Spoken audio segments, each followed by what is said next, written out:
Perkenalkan, nama saya Ika Ramadhani Panjaitan.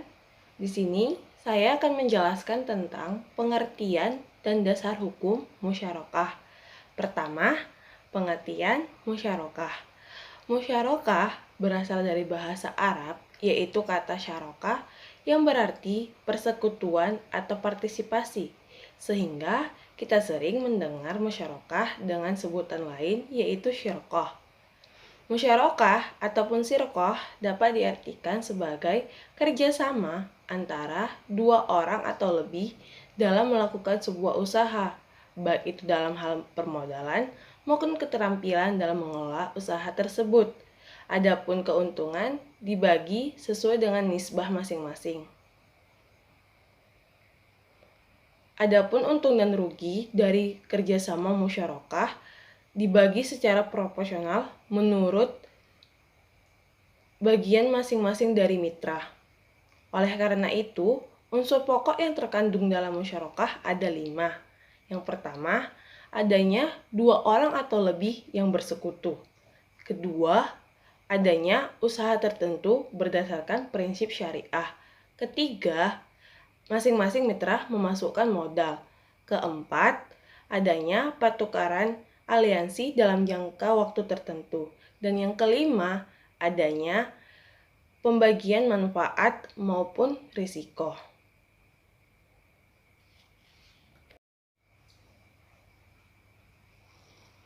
Kedua, dasar hukum musyarakah. Menurut Abdul Said, hukum dasar musyarakah dapat ditemukan di dalam Al-Quran dari kata syarokah sebanyak 170 kali. Di antaranya, Quran Surah As-Sad ayat 24 yang artinya Daud berkata, "Sesungguhnya dia berbuat zalim kepadamu dengan meminta kambingmu itu untuk ditambahkan kepada kambingnya. Memang banyak di antara orang-orang yang bersekutu itu berbuat zalim kepada yang lain, kecuali orang-orang yang beriman dan mengerjakan kebajikan, dan hanya sedikitlah di antara mereka seperti itu." Kemudian dasar hukum yang lain yaitu sunnah Rasulullah SAW, yaitu dari Abu Hurairah radhiyallahu anhu yang bahwasanya Rasulullah SAW bersabda, "Sesungguhnya Allah Subhanahu wa taala berfirman, Aku adalah yang ketiga pada 2 orang yang bersekutu, selama salah seorang dari keduanya tidak mengkhianati yang lain. Aku akan keluar dari persekutuan itu apabila salah seorang mengkhianatinya." Hadis riwayat Abu Daud.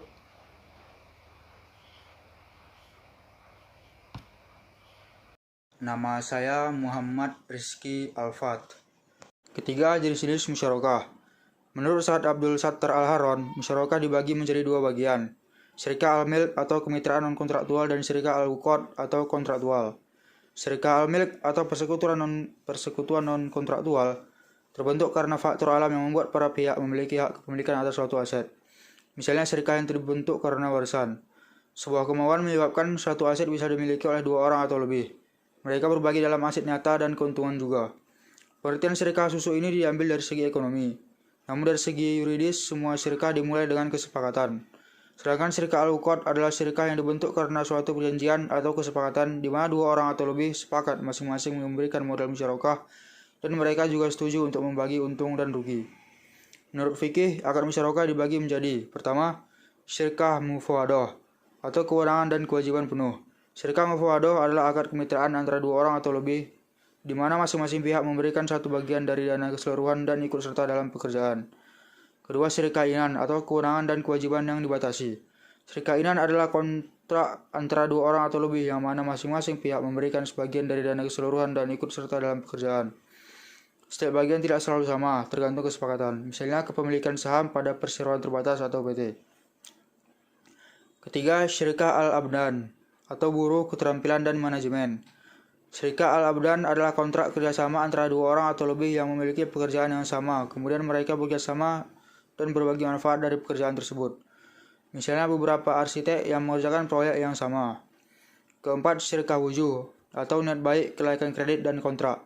Syirkah wujuh adalah kontrak antara 2 orang atau lebih yang ahli dalam bisnis tersebut. Mereka membeli barang secara kredit dan kemudian menjualnya secara tunai. Selanjutnya mereka membagi keuntungan dan kerugian berdasarkan jaminan kepada pemasok yang diberikan oleh masing-masing mitra. Assalamualaikum warahmatullahi wabarakatuh.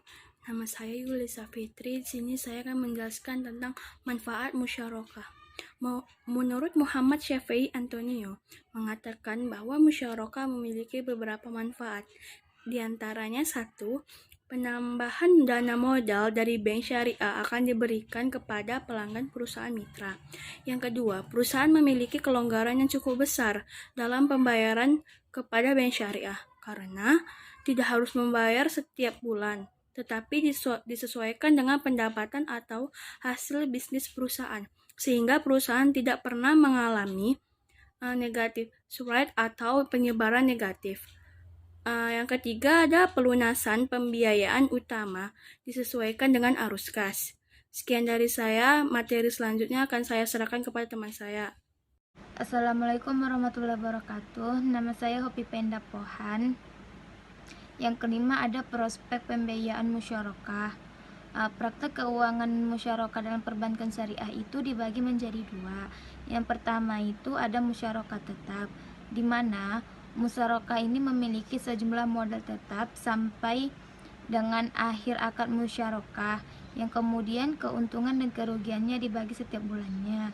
Yang kedua ada musyarakah mutanakiso atau musyarakah berkurang, di mana musyarakah yang jumlah modalnya sedikit demi sedikit akan berkurang karena dibeli oleh mitra usaha. Maksudnya di sini bagian dari dana pihak pertama akan dialihkan secara bertahap sehingga bagian pihak pertama akan menurun. Ada juga hal pokok yang dibahas dalam pembiayaan bagi hasil berdasarkan prinsip musyarakah. Yang pertama itu pembiayaan bagi hasil berdasarkan prinsip musyarakah. Yang kedua itu ada jenis usaha, meliputi tempat usaha, produk, karakteristik, serta kualitas. Yang ketiga juga ada jumlah modal, di mana masing-masing pihak memberikan modal berdasarkan kemauan dan ketentuan para pihak. Yang terakhir itu ada jangka waktu pembiayaan bagi hasil berdasarkan musyarakah, tergantung kesepakatan para pihak.